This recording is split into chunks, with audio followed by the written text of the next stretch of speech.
Sometimes even good people can make a mistake. And when it happens, it's one of the most intense and emotional experiences of your life. It could be a DUI, or maybe you were in the wrong place with the wrong people at the wrong time. Or perhaps you just did something stupid at the spur of the moment without even thinking, and now you're in trouble with the law. Well, you need experienced legal help right away so you don't become a victim of the criminal justice system. Even good people can make a mistake, and if you, a friend, or a loved one has been accused of a crime, don't make another mistake by hiring the wrong attorney for the kind of help you need.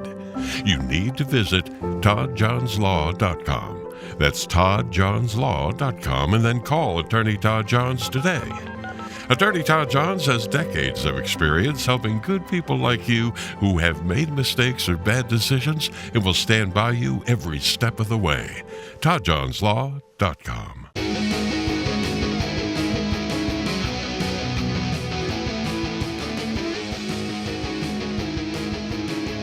Hello, welcome to That's Enough Out of You. I am your host, Bill Rader, and joining me, my co-host today, Sean Kane. Sean, how you doing?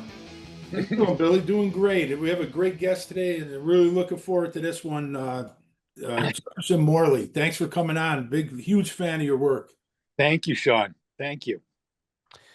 Yeah, Jeff, we really appreciate you coming on. We obviously have a lot to talk to you about, but why don't we get started? Why don't you just give us a little bit about your background and tell us a little bit about your career and the things that you've done? Yeah, well, my name's Jeff Morley. I'm a Washington journalist, been in Washington, D.C. for the last 40 years, reporting for a variety of national publications.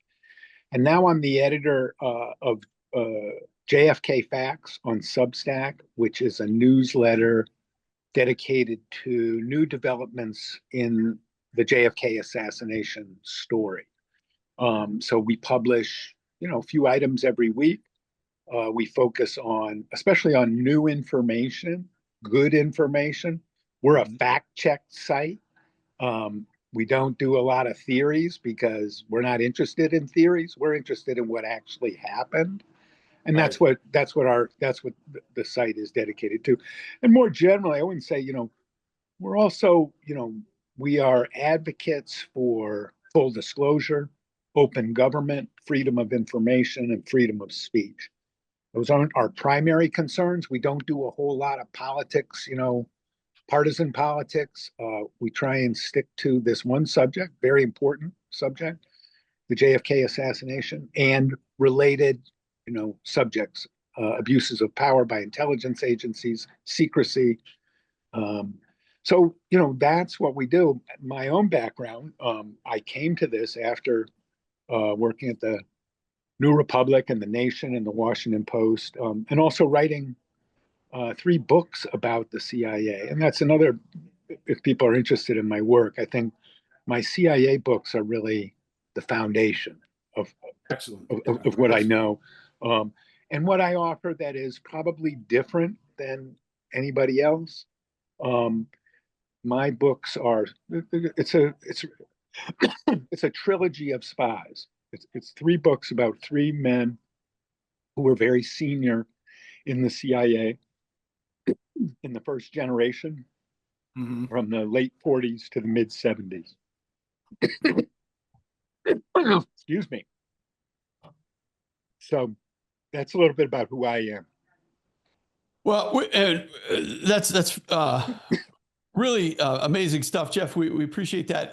You recently testified before Congress, the Luna Committee hearings, with our good friend of the show, frequent guest Jim D'Eugenio, and director Oliver, not to be confused with Roger Stone. Why don't you tell us a little bit about your experience doing that, Jeff? We'd really be interested in that. So one of the things that I've done this year is really developed a relationship with Representative Anna Paulina Luna, who's the chair of the House Task Force on Declassification. I didn't know Anna at all. Didn't even know her name until I learned this spring that she was the chair of this task force and was interested in holding hearings about JFK. And so she posted her intention to hold a hearing in Dallas. And she absolutely got slaughtered on social media. And so that was the first time I recognized her name. She posted and said, "We're going to have a hearing in Dallas." And in the first 24 hours, she got about 10,000 tweets. And I swear, 95% of them were negative. Okay. And so I went to her and I said, "Look, you're walking into a minefield here. You know, everybody's an expert on JFK. Everybody's got a theory. Everybody's going to tell you you're wrong. It's very easy to make a mistake. And so if you want to go into this thing, have a hearing, but you don't need to do a hearing in Dallas. Your job is to declassify federal documents. Well, those documents are in Washington. So have a hearing in Washington." And so we started working together, and she's very smart. She's very responsive. She learns from her mistakes. She's very proactive. The first time I talked to her, get this, she said, "What should we do?" I said, "Well, here's 10 documents that the CIA has that they've never turned over. You know, like, could you go ask them for it?" She said, "Mitch, get Ratcliffe on the phone. Let's have a meeting on Monday. Let's give him this list." I mean, like that fast. She went right to the point. Wow. And and we got some very interesting documents as a result of that. And we opened a pipeline. She's very politic. She's developed a relationship with Ratcliffe. So he's being cooperative. I mean, we'll see how long that door is open. But, you know, I found her to be a very good partner. And let me just say another thing. You know, I'm a very liberal guy. She's very conservative. You know what? And we don't argue about the politics. I read her social media feed. I cringe. But you know what? We can work well together on this issue. Her commitment is real. It's sincere. And so we've developed a good working relationship, you know, and it's been very productive so far. So it was in the course of that she said, "Well, do you want to testify?" And I said, "I'd be glad to testify because we've already learned a bunch of things as a result of President Trump's order that we didn't know before, and people should know about this." So that was how I came to testify with Oliver and Jim, which, you know, I thought was a really good session. We were kind of giving an overview, right? Jim is very expert on the forensic evidence. Okay. Oliver's got the big picture. He's the mover and shaker. He's the guy who got this going. And then I'm more the document maven. Here's what we've learned recently, you know, at a higher level. But I think, you know, the second hearing that she held, I mean, I was very happy to testify at the first one, but the second hearing, I think, was even more impressive, where she had 5 witnesses. Right. Everybody, all 5 witnesses had personal experience with government obfuscation of the JFK story. Dr. Curtis had been intimidated by Arlen Specter and the Warren Commission. Abe Bolden had been arrested because he tried to bring security concerns to the attention of the Warren Commission. Dan Hardway had been stonewalled by George Joannides and the CIA during the HSCA investigation. Doug Horn talked about his work with the Assassination Records Review Board and the medical evidence. Judge Thunheim talked about how the CIA had obfuscated the Assassination Records Review Board. This was a really solid lineup of important testimony about what has gone wrong in our system. It was good.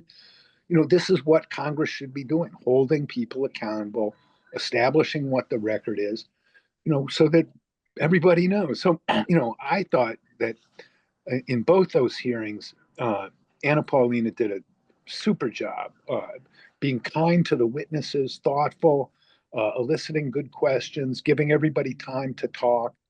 So it's been really, you know, a very positive experience. Now, we've been on hold for 40 days because of the government shutdown. Right. Nothing's going to happen Yeah. in that time. So I'm concerned that, you know, we've lost some time. The task force has a lifespan of 1 year. So we're going to have to wrap that up, you know, next February, unless it's extended. So, but you know, what Anna Paulina did was Trump order was good, but I don't think Trump cares about the issue, and he wasn't going to do anything besides issue the order. You Right. need somebody. You need somebody to ride herd on something like this, and get things done. And she's really stepped up to do that. So that was a very important development this year, and I think we've made good strides in JFK disclosure. Still got a ways to go, but we've made good strides. Yeah, and it's all about the pursuit of the truth, right? I mean, Yeah. it shouldn't be partisan, and unfortunately, her Democratic colleagues were not exactly cooperative in the pursuit of what you're No, trying to no, do. and as a Democrat, that was very disappointing. Very disappointing. Yeah. I mean, they were reactive. They were defending the CIA, the principles of open government, full disclosure on JFK. I mean, all of these kind of basic popular political beliefs like seem to fly right by them. And I know people are, they're in a defensive stance. I think Trump's an authoritarian guy. I think it's scary. I know why people don't want to engage, but we got it, period. Sure. And the way to deal with Trump and the challenge to democratic government is to make democratic government work and show people that it can work. And that's, I feel like that's what we've been doing with Representative Luna. I agree. Let's get into some of the specifics, Jeff, because one of the amazing finds, I think, is the revelation about William Harvey using phony FAA credentials. And when you understand the context at the time and what was going on there, and Harvey, of course, has the conflict with the Kennedys over the Cuban Missile Crisis, and Kennedy's want him fired, and Richard Helms sends him to Rome to be the chief of station there. And here's Harvey with phony FAA credentials traveling in the United States. Could you talk about that document? Because I think, to me, that's so important. Yeah, I mean, it's a really important story. We reported this story on JFK Facts last month. The story is that William Harvey, who was the chief of the CIA's assassination program, and like you said, in deep conflict with the Kennedy White House, he curses out Robert Kennedy during a meeting during the Cuban Missile Crisis, and the White House says, to the CIA, we don't want to see this guy again. We can't deal with him. He's just a problem. And so Deputy Director Richard Helms tells the White House, oh, we're transferring him to Rome. But here's the thing. He didn't go to Rome. Like 7 months, right? I mean, yeah. And even when he was in Rome, what the story that we found was he had arranged so that he could travel incognito under an alias in the United States when he was supposedly working in Rome. And when the Kennedy White House wanted him gone, he stuck around. And what our story showed was we had known that Harvey took 6 months for Harvey to go to Rome. But what we learned was after he did that, he made arrangements to get this credential. What it was a fake credential in a name, William Walker. That was his alias. And it identified Harvey as an FAA employee, Federal Aviation Agency, it was called then. And so what Harvey had arranged was the ability to travel under an alias in the United States in the second half of 1963 when he was supposedly in Rome. And that was never known before. Now, this document that our reporter found was actually released in March, and nobody had noticed it yet. So Harvey was making arrangements for the ability to travel in the United States under an alias. And why that story is so interesting and why people were interested in what Bill Harvey's travel arrangements were was one of his colleagues, a man named Mark Wyatt, who also worked in the CIA in Italy, now deceased, but told a French journalist that he had been traveling on his own personal business in November 1963, and he ran into Harvey on a flight to Dallas. Wow. And he said, Mark Wyatt told the French journalist, he said, I always wondered, why was Bill Harvey in Dallas? So that's why when Representative Luna asked me, well, what documents should we ask for? I said, ask for the Bill Harvey travel record. So the document that we found is not a record that hadn't been released before. It was released earlier this year. So what that tells you is this idea that there was some concern or issue with Harvey's travel, right? That was the burden of the story, of Mark Wyatt's story, was what's going on here? Well, let's see if there's any more records. That theory that Harvey's travel was interesting and significant, that's been proven true, because this document shows that he was after that ability to travel incognito in the United States after he was supposedly in Rome. So we have Jeff, this came in, right? This request came in though after FBI agents seen Harvey at the airport picking up Johnny Roselli, right? Yes, exactly. Exactly. And so, you know, Harvey's whole business, I mean, before he went to Rome, he went to Miami several times where he was meeting with Johnny Roselli, giving him guns. And then he's seen with Roselli in Washington, D.C. And the FBI agents realized that this top CIA guy is hanging out with a mobster who they're trying to put in jail. And they go to their bosses and say, why the hell is this guy hanging out with our target? You know, and basically the CIA told them, back off, guys. This was James Angelton, right? James Angelton sends word to the FBI and says, lay off Bill Harvey. So he's associating with an organized crime figure. He's in defiance of Kennedy policy, and he's seeking to travel secretly in the United States. And he shows up in Dallas. So that's a very pregnant combination. And we are pursuing this story because there are more records about this that we're hoping to get from Ratcliffe, and that we have also found in the existing collection.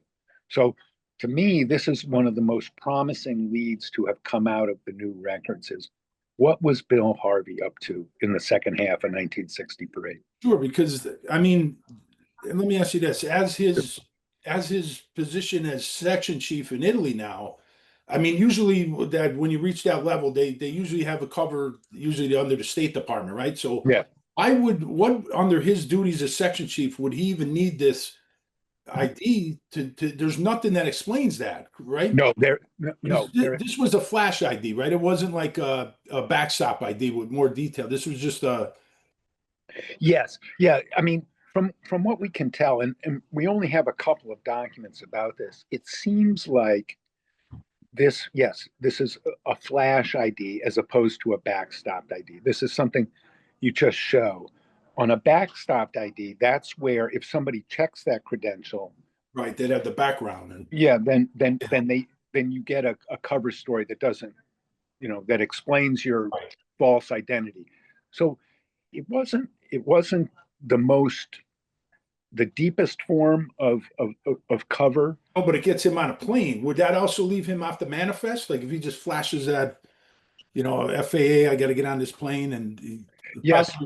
No, because what that false credential would enable him to do is what in domestic airlines is called deadheading. Okay. Right. Which is if there's a seat available, you can take that seat. And to your point, exactly, your name is not on the passenger manifest. Wow. And it's under the name William Walker too. Yeah.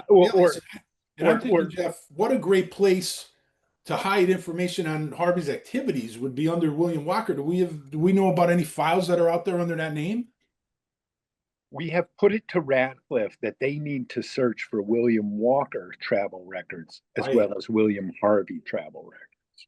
So yeah, that's something that we learned from this is, you know, these records might be buried in several different places under a false name. Wow.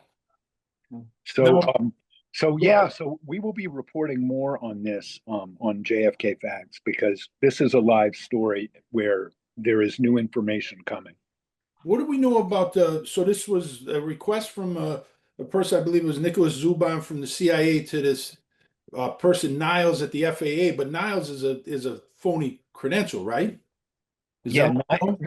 this is another interesting part about the story. The request was made to somebody named Charles Niles. There was nobody at FAA by that name. And we believe that that name is actually probably a pseudonym for the director of the FAA at that time, a guy named Jeeb Halaby, who was a pilot and experienced aviation administrator, but also somebody who had very close connections to US intelligence. And so Harvey was getting approval for this arrangement at the highest level of the FAA, Right. which indicates seriousness. The ability to be in touch with somebody at a federal agency, get a favor, get a false identity from them. That's very high level. That implies a degree of official blessing about what was going on. And that's one of the things we're trying to figure out is how much help did Bill Harvey have? Right. And who did he get it from? And do we know if did the CIA have set up an arrangement with the FAA to do this for other agents, or was this something a one-off with Harvey? And what do we know about Nicholas Zuban? Nicholas Zuban was a officer in the Western Hemisphere Division who knew Harvey. He had worked on what was called Task Force W, Right. which was the Cuba operation to overthrow Castro. Right. So we are assuming that Zuban made this request, at an oral behest of Harvey, and put it into the FAA. But if Zuban is directing himself to Charles Niles, which is a pseudonym for the head of the FAA, this thing is wired at the top, Right. And Zuban is basically helping Harvey achieve his goals with the help of the FAA. So Wow. so it's like I say, it's a very pregnant story, and we're still trying to figure out like what exactly was going on. But the notion that Bill Harvey's travel to the United States is suspicious and interesting, that notion has been confirmed. And so Right. so there's a story here. We're not positive what it is yet, but we're learning it. And then when you add that in with the Wyatt story, putting him on a plane to Dallas a couple weeks before the assassination, I mean that's huge. That's huge information. Yeah. Really. So where's this going? Hopefully Ratcliffe can find some other relevant information to this. There should be a bigger paper trail than we're seeing right now. Right. Just because these sorts of arrangements, a false name, a head of an agency, a high-ranking CIA official, this would have been documented. So we're on the case. Yeah, this is big stuff. I got another one, but Bill, do you have anything before I ask the next one? No, go ahead, Sean. So another great revelation is the story on this fellow Herminio Diaz Garcia. You want to tell that story? Yeah, so this is another story that came out with documents that were just released in the fall, and concerns a man named Herminio Diaz. Herminio Diaz was a Cuban. He was a marksman, and he was the head of security at the casino in the Hotel Riviera. Right. Okay. So that hotel and that casino were controlled by Meyer Lansky, Lansky was paying off President Batista probably $1 million a month for the right to run these casinos. So a very lucrative business that Herminio Diaz was involved in. He came to the United States in the summer of 1963, according to these new records, and was immediately checked out as a possible assassin. He said that when he came to the United States, he told CIA officials who interviewed him that that's what he wanted to do. He wanted to assassinate Castro. And so this person who's been interviewed and expressed this interest This is sent to Washington, where it's reviewed by James Angelton, Right. the head of CIA counterintelligence, who, this is something we hadn't known before. We knew that he was involved in planning assassinations, but this kind of vetting of Betting assassins. yeah, I mean, this was a more formal role, and they took a hard look at this guy. They polygraphed him twice. They interviewed him 4 times. And so Angleton's looking over um, uh, this a possible Castro assassin. Now, according to the paperwork, they decided they would pass. So, maybe that's true, maybe that's not. But the point being, we know for sure that this is what Angleton was doing in the fall of 1963. That story becomes especially interesting when you realize and when you know Controlling the files on Oswald. he controls the file on Oswald. So he's looking over one guy to kill Castro while he's got a file in front of him on another guy who supposedly killed Kennedy. Wow. He's up to his eyeballs in the assassination business, no matter how you look at it. And so, yeah, so, again, it gives you the context of this story and the reassuring picture that we were told that, this guy, Lee Harvey Oswald, he just slipped past everybody and it was just nobody knew what was going on. I mean, it's just not credible. That's not the world that James Angleton lived in. He lived in a world of assassination. He wasn't the one that requested the file on Diaz, right? Because you had information, didn't you interview Escalante that said that Diaz may have been an assassin in Dallas? Yeah. So the story, the reason why we were interested in him was that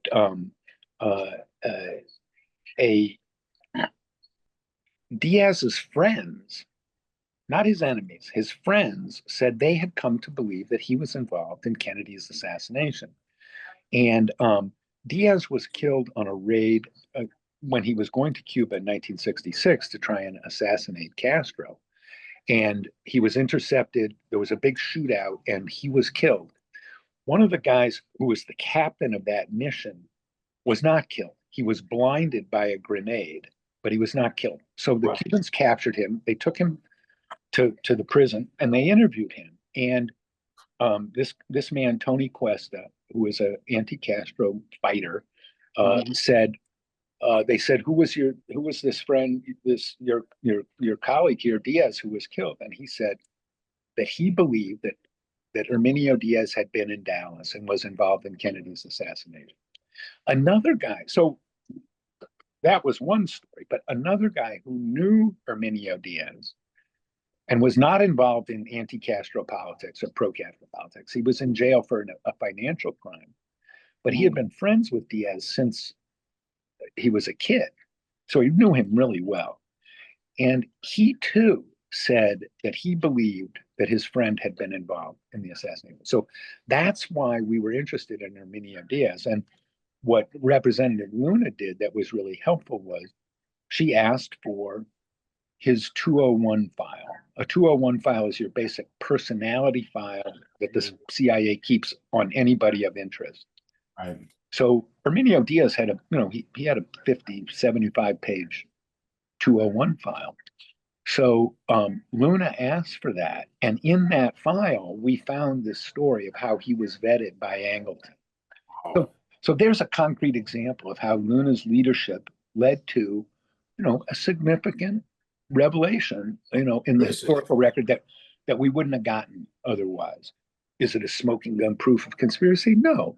But is it an important part of this assassination story? Absolutely. And, should have been made public decades ago, right? I mean, decades.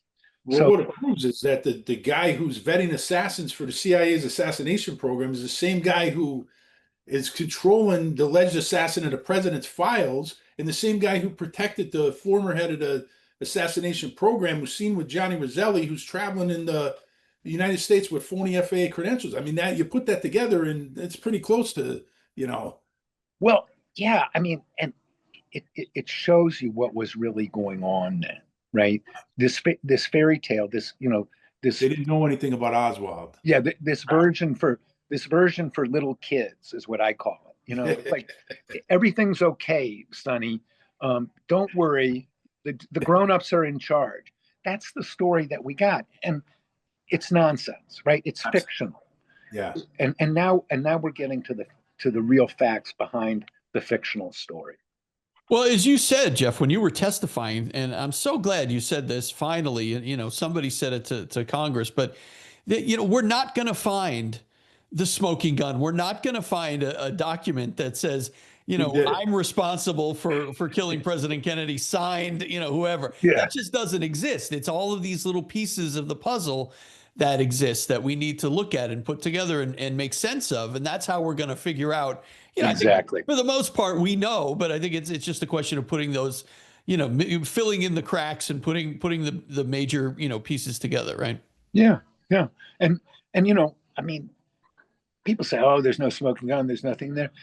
When people step back and look at the totality of what we've learned, and we've only scratched the surface, 77,000 pages of documents that had redactions were released.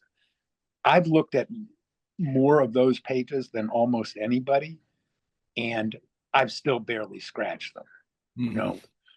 And so, when people step back and go through the totality, and we add up all that we've learned, not just in this year, but in the last 2 or 3 years, because don't forget, a lot of things were made public under Biden and in Trump's first term. I mean, a lot was withheld, and we focused on that correctly, that there was still things withheld, but a lot has come into the record in the last, in Trump 1, Biden, and now Trump 2. So when we look at the totality of that evidence, we are going to understand. Any reasonable, independent-minded, objective observer will say we have a much deeper understanding of what was going on. Because, remember this too, this is information that's been withheld for 60 years. That's not irrelevant to assessing the information. Sure. Right? That tells you this is what they wanted to keep secret forever. Right. And the CIA had cut a deal with Biden where Biden basically gave them what they wanted. In 2023, Biden issued an executive order, and he said, this is my final order. And from now on, the CIA and the NSA can decide when this stuff gets made public. And so at that point, all of the things that we have seen in the last year, those were all things that the CIA intended to keep secret forever and thought they had a deal in order to do that. Now, Trump's order overturned that apple cart, and now we see what they wanted to hide the most. And so the fact that the information has been hidden puts a premium on the information because it tells you how sensitive it was to the people who held it. And so it's not just like that this information tells us something new. The fact that it's been withheld until now also tells us something. And that's very important to keep in mind. Yeah. We will be right back. Hey, Sean, I want to make sure that everybody knows about our Patreon. I know we mention it every once in a while on the show, but really important that people check out our Patreon. If you go to Patreon and search for That's Enough Out of You, or just click on the link in the description, you'll find we do an extra episode every week called The Speakeasy, and it's really usually just Sean and I kind of talking about the day's events, current events, and things like that. But a lot of exciting things. I mean, I know, Sean, you're constantly putting articles up there on our Patreon. Yeah, and sometimes, Bill, we do bring on special guests. We had Dave Whelan on, we had Scranton Dave, and every now and then we bring Patreon members on. We've had different members, Scott Alfieri, Michael Pilch, Dan Hankey was on. So, there's an opportunity there if you want to come on the show with us. So there's a lot of things we're doing. Like you mentioned, Bill, the articles. I put articles up on a free site, but I also put articles on Patreon that's not available on the free site. We have a lot of times I put up future intel about guests that we have coming up and stuff that we have coming up on the podcast. And we created a great community there, Bill. There's a lot of chat goes on there. There's a community chat and a lot of the comments back and forth. Just the Patreon members always have great insight. So it's a community, Bill, and it's an opportunity for people to join for a really good price, Bill. Yeah, I mean, you can't beat it. You can certainly become a free member if you want to. There's also tiered levels to with subscription amounts, and just for $1 that gets you everything. I mean, the $1 gets you everything, including our weekly show. There's other tiers. I think, Sean, what is there? A $3 tier? $3, a $5, a $10. I mean, and there's a $50 if people could afford to give $50. Yeah, I mean, totally up to you. Once you join, you can make that decision, and certainly, there's no commitment. I mean, you could join for a month or 2 months or whatever you want, and then you can switch your subscription around. Totally up to you. I mean, that's people love Patreon for that reason. It really is. It makes it easy. It's kind of however you want to do it, however you want to join, and we certainly appreciate anybody who joins our Patreon and supports the show, because we definitely Sean, we're not getting rich off of this podcast, that's for sure. But we definitely, appreciate any support that we get from our listeners. And, we also have our merchandise store.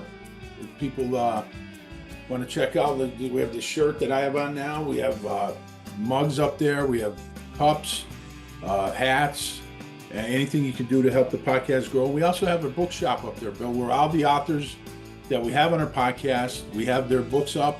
And it supports local bookstores, Bill. The money goes to local bookstores, a little bit to us, and then to the publisher and to the author.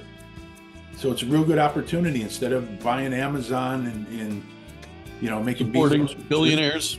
Right, sure. There's an opportunity. And as far as Patreon, one last thing, Bill, if you want to join as a free member, we do put some stuff up there for the free members, and then if you like it and you want to upgrade, you can do that. Absolutely.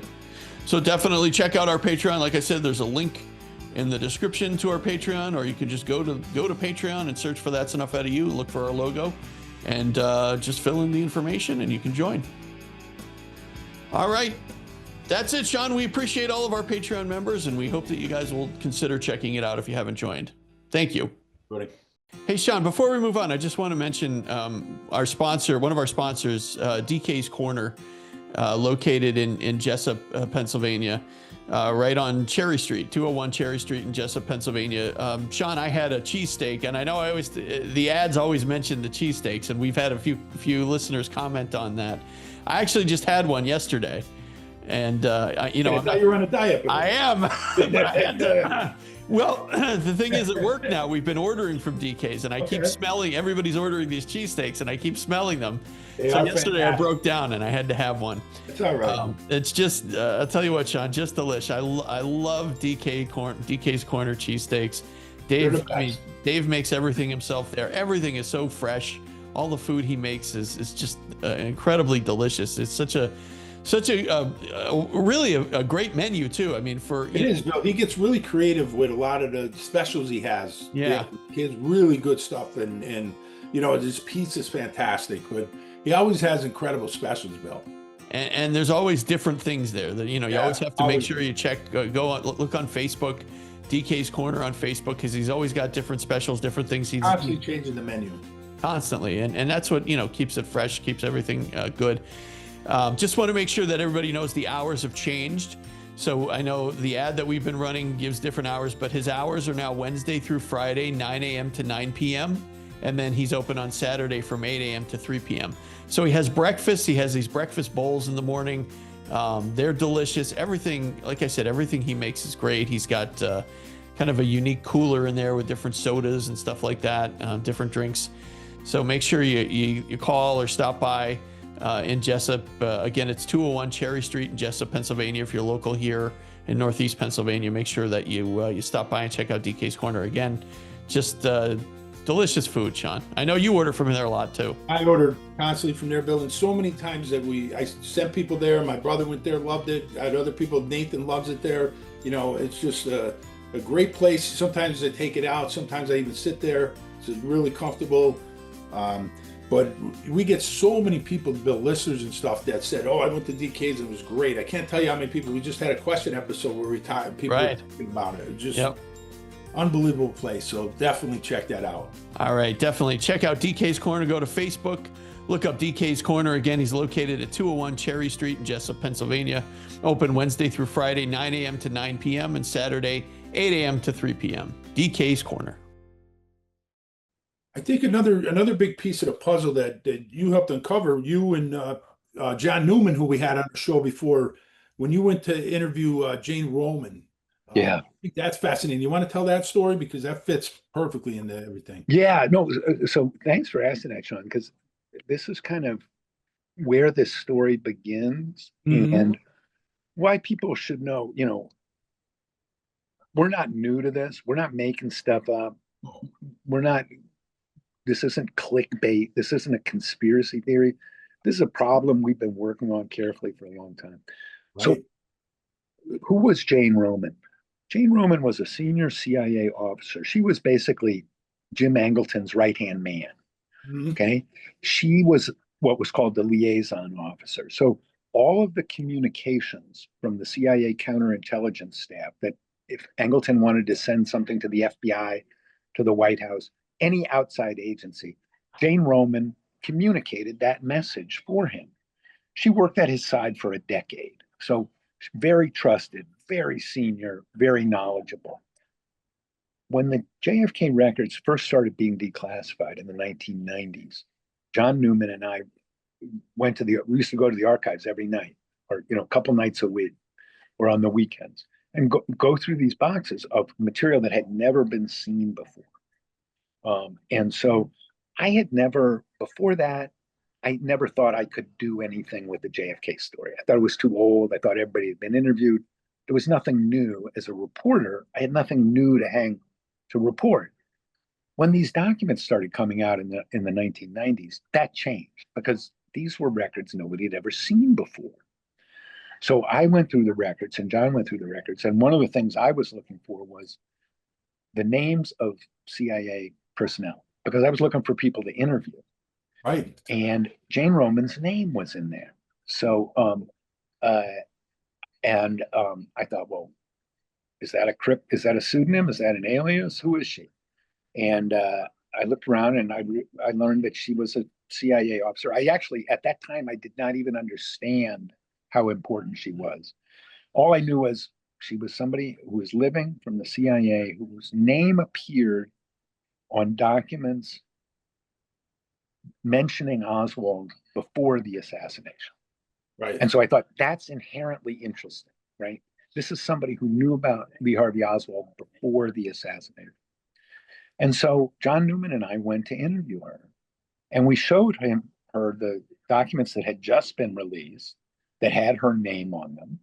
And we asked her, what was going on here? Tell us about this. And she said some really, interesting things. She said that the paperwork, when she looked at it, to her indicated that people in the CIA had a keen interest in Oswald. Okay, well, a keen interest in somebody who supposedly killed the president, that was newsworthy. Yeah. Nobody from the CIA had ever admitted that before.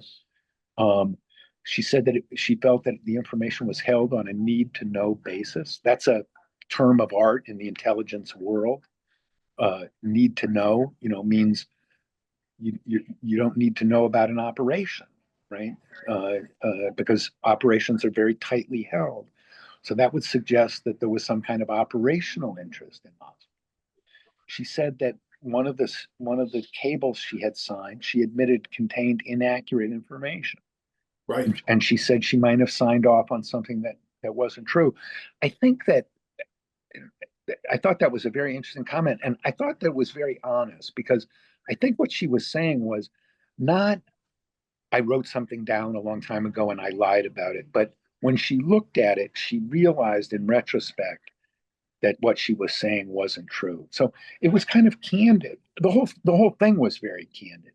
And so that was really my introduction to this story about the CIA and Oswald is much more complicated than we were told. And Jane Roman was the first CIA person who told me that, and I heard it in her presence and recorded it. And really, that's when my reporting on this subject really began in earnest, because she was proof positive that the official story was not true. Right. And she's basically just doing her job, but she's signing off on things coming in and then signing off on things going out that she knows isn't true, because this is when the file was manipulated. And John talked about this a lot in his work, which ends up lowering the threat profile of Oswald. Yes, exactly. That's why it's so important. Yeah, and so all of this happens 42 days before the assassination, October 10th. Right. Jane Roman is writing a cable with her colleagues about Oswald, and at the same time, the FBI is taking Oswald off the security index, sort of the watch list of high value targets. The security index was basically an order to any FBI office anywhere: if you hear about this person in any connection, let us know at headquarters, right? Like, they don't have to be arrested, they don't have to be under investigation. Just if you hear anything, let us know. So Oswald's on that list, and then they take him off 42 days before the president's killed. And that happens the same day that Jane Roman is writing a cable about Oswald that is not true. So again, the convergence of those two events on one day tells you that the official story is too simplistic to be. Absolutely. Tells you everything you need to know. Yeah. Now, another great story that you have is, and I want to cover this, the story, because you said you wrote books, one of them, The Ghost on James Angelton, which is a great book. The other one, Richard Helms. Talk to me about the story where, of course, H.R. Haldeman says that the whole Nixon thing with Bay of Pigs was a code word for the Kennedy assassination, and how Nixon basically threatens Richard Helms with that in this text to prove that. Talk to me about that a little bit. Yeah, this was a story I tell in my book, Scorpion's Dance, which is really the story of Richard Helms and Richard Nixon. And it's kind of the afterlife of the JFK story. When we talk about Bill Harvey and Jane Roman, we're talking, what did these people know about Oswald before the assassination? How did that work? The story with Helms and Nixon happens 10 years later. Right. And it's how the Kennedy assassination story is resonating in the government at the highest levels. And Nixon doesn't believe the official story. And when he comes to office, he tells his aide, John Ehrlichman, right early in his term, go over to the CIA, talk to that guy Helms, and we want all his reports on the Bay of Pigs.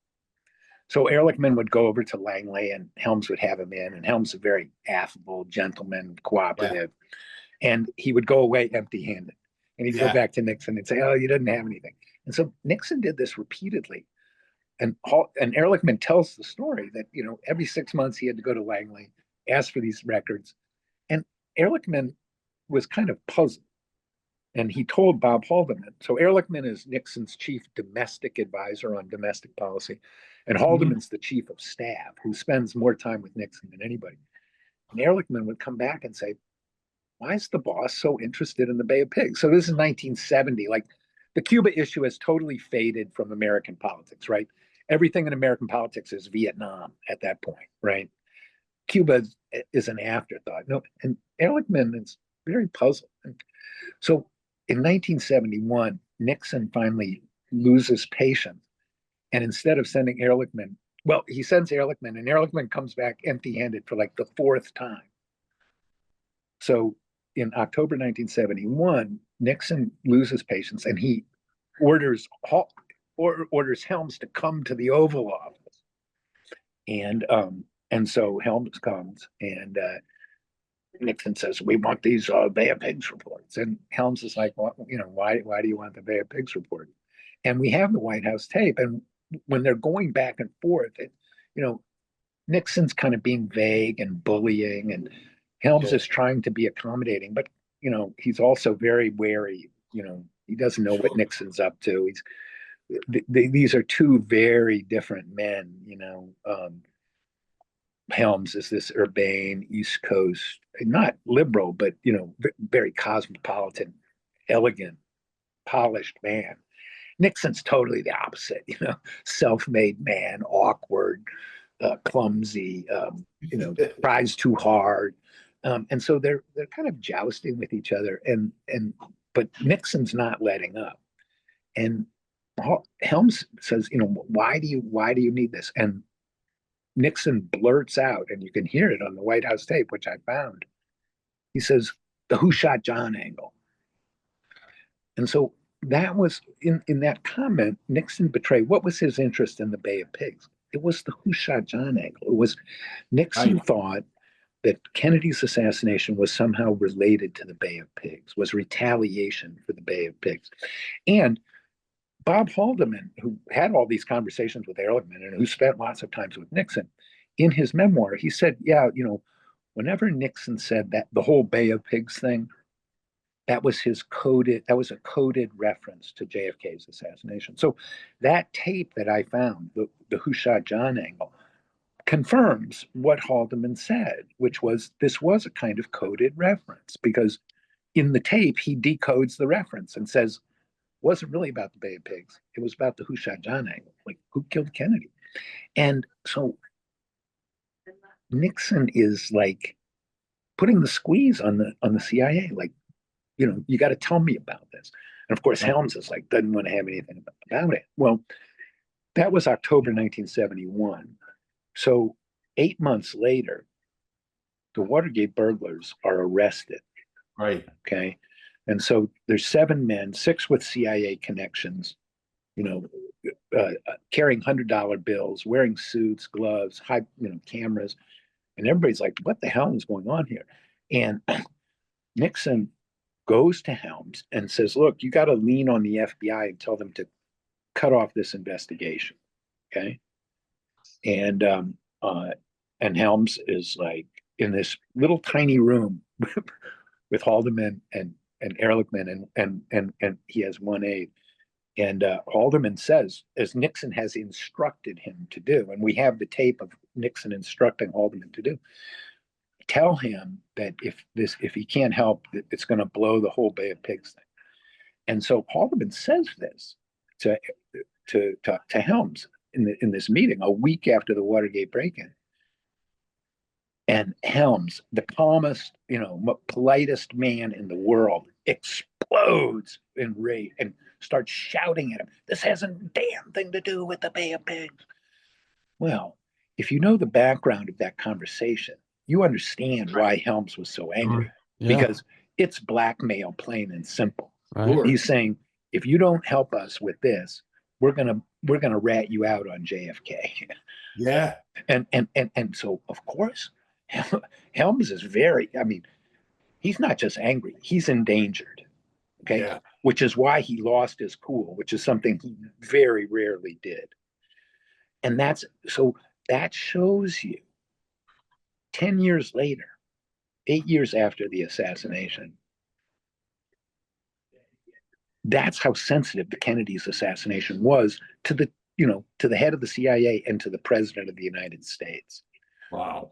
And so would that conversation have happened if one crazy guy shot the president for no reason?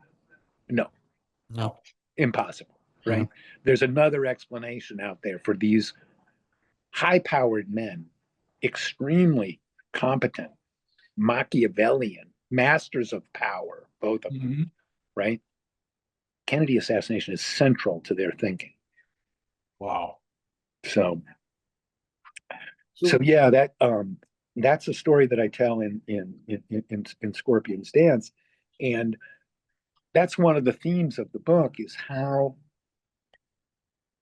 considerations about the Kennedy assassination were affecting, the CIA and the White House years later. Right. And before any investigation or, any conspiracy theories or anything like that, this was what men of power, this is how they dealt with each other, because this was their reality. Right. Absolutely.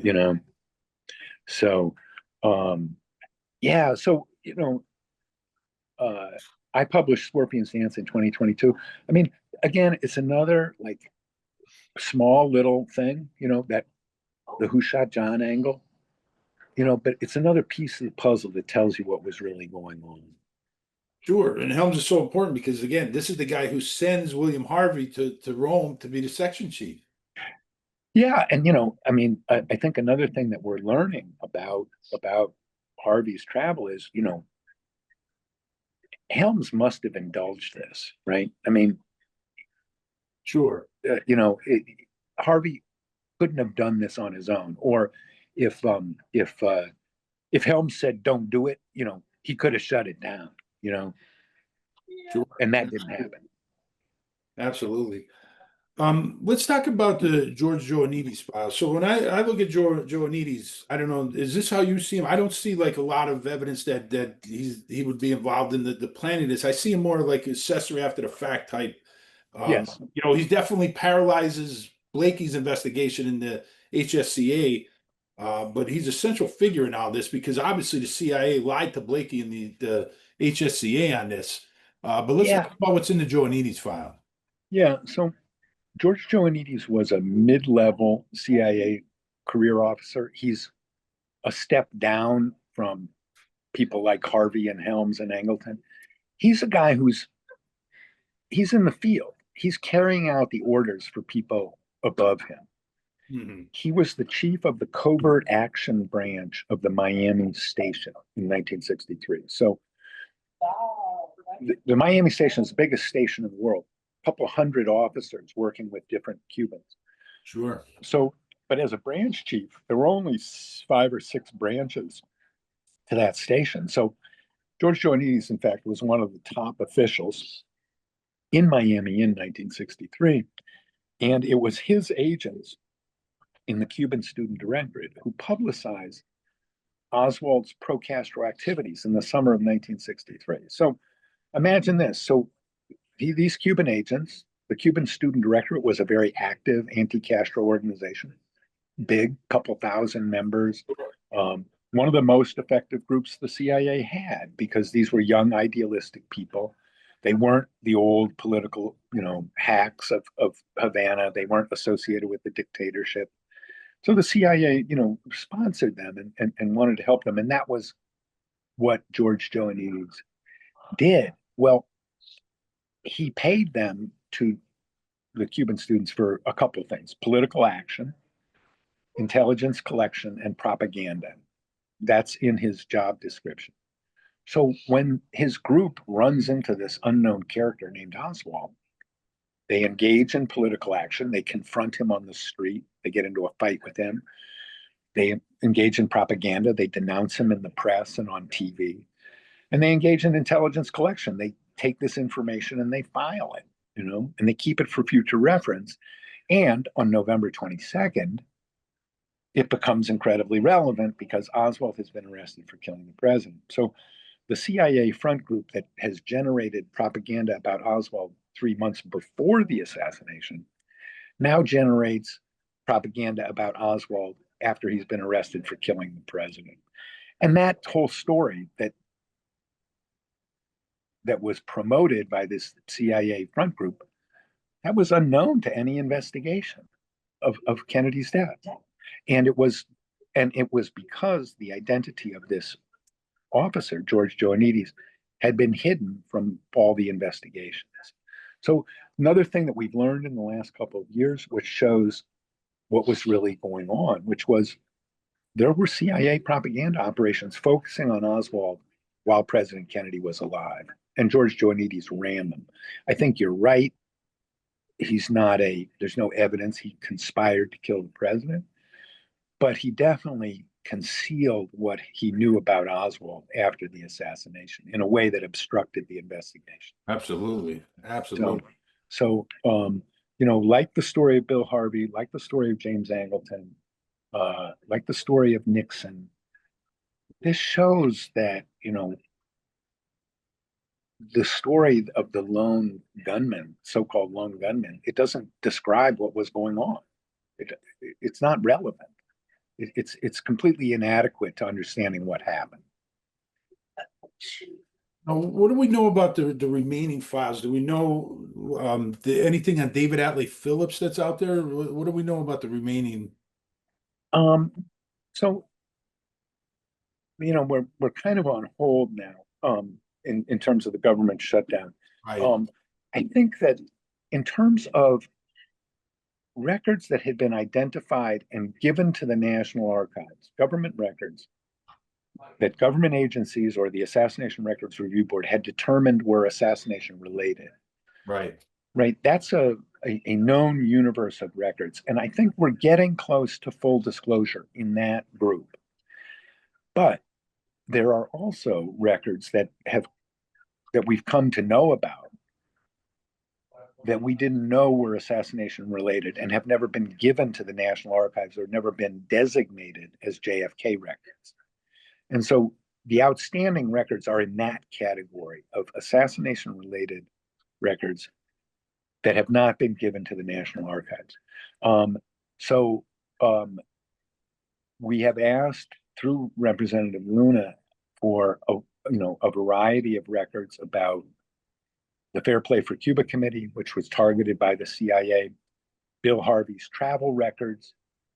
We've asked for the 201 files of a number of Cuban personalities who are associated with these events, either working with Joanides or with Harvey or with Angelton. So, we'll see. Are we going to get those?